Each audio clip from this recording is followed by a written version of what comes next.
Bonjour, bienvenue dans Dimanche en politique, votre magazine de débat régional. À mes côtés, comme chaque semaine, Laurent Dubois. Bonjour Laurent. Bonjour Patrick. Alors, il y a déjà eu des conseils des ministres délocalisés en province, mais un Premier ministre pendant 3 jours, en revanche, pas à notre connaissance. Alors, pour en revenir à ma question initiale, Aurélien Pradier, que c'est vraiment pour agir ou c'est juste pour dire, regardez, on vient aussi vous voir? Je l'espère. Notre rôle, mon rôle de député, c'est d'être exigeant avec le Premier ministre. Je ne peux pas faire le ravi de la crèche et dire c'est formidable, on ne sait pas encore ce qu'il va faire, mais c'est formidable en soi. C'est une bonne nouvelle parce que je suis respectueux du Premier ministre de la France, je suis respectueux du territoire que je représente, donc je suis heureux de pouvoir l'accueillir, notamment sur cette circonscription.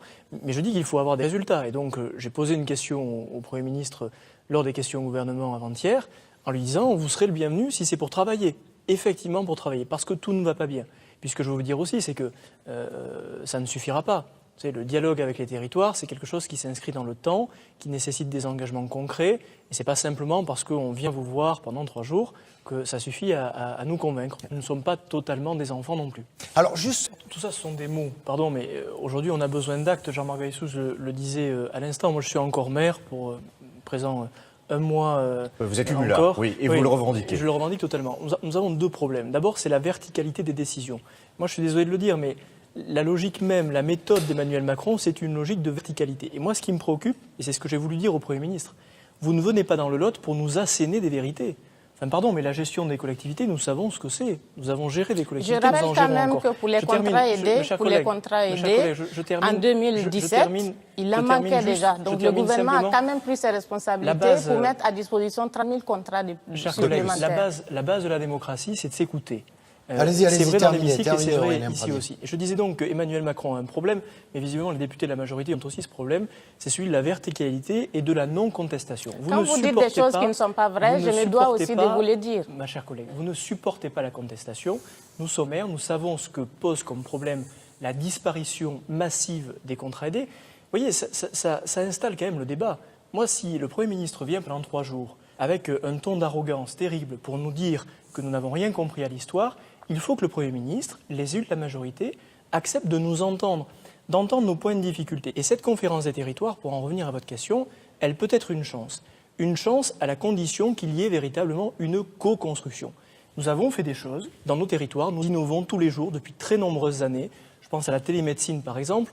Le gouvernement lance la télémédecine aujourd'hui. Ça fait des années qu'on porte des projets de télémédecine. Mais est-ce que vous aussi, vous êtes prêt à faire en part le gouvernement en entendant qu'il y a des économies à faire? Et bien sûr, mais sur les contrats aidés, la question des économies, on l'entend parfaitement. Vous savez, nous avons une particularité, les maires et d'autres gestionnaires de collectivités, c'est que nous votons tous les budgets en équilibre.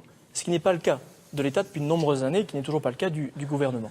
Donc on est capable de faire un pas, mais une fois de plus, on ne peut pas être en permanence infantilisé. Il faut que nous soyons considérés comme des responsables politiques. On sait comment, juste Aurélien Pradier, cette question des services publics qui vous touche en tant que maire et évidemment en tant que représentant de votre circonscription.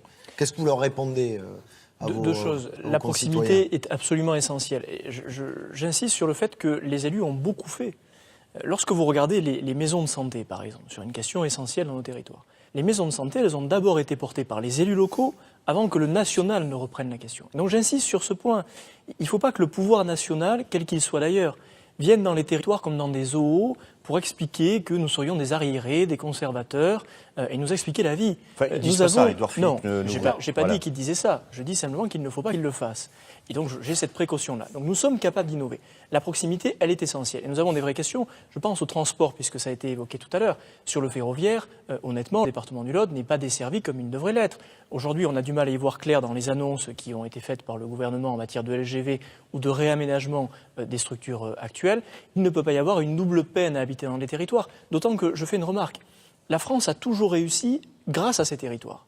Les plus belles réussites, les plus grandes forces économiques de notre pays, elles sont venues du plus profond des territoires et la ruralité a totalement sa place. Alors vous évoquez la redynamisation des centres-bourgs aussi. Oui, c'est un ensemble. Aurélien Pradier, vous qui êtes maire d'une commune plus petite. Nous sommes des responsables politiques. Et donc je pense que nous avons une responsabilité politique. Cette responsabilité politique, elle passe par des aménagements. On parlait de la LGV, on parle aujourd'hui des villes moyennes à l'instant et des centres-bourgs. Enfin écoutez, la logique budgétaire est capitale. Enfin, on ne la découvre pas aujourd'hui. Elle ne peut pas tout commander, d'autant plus que c'est un ensemble. Si demain, nous ne mettons pas les moyens nécessaires pour aménager et structurer les territoires, de serrer l'étau sur la réglementation commerciale. Par exemple, qu'il n'y ait plus besoin de passer devant la Commission. Ça, c'est un débat. Est-ce que il faut permettre aux villes moyennes d'avoir plus facilement des grandes surfaces C'est un débat qu'il nous faut avoir. C'est un débat qu'il nous faut avoir, y compris à l'Assemblée nationale. Mais vous voyez, un point de difficulté, et je voudrais attirer votre attention sur cela. Ces questions-là, nous les traitons à l'Assemblée nationale. Elles sont du pouvoir législatif pour une bonne part. Dans quelques mois, vous n'aurez plus à l'Assemblée nationale un seul maire.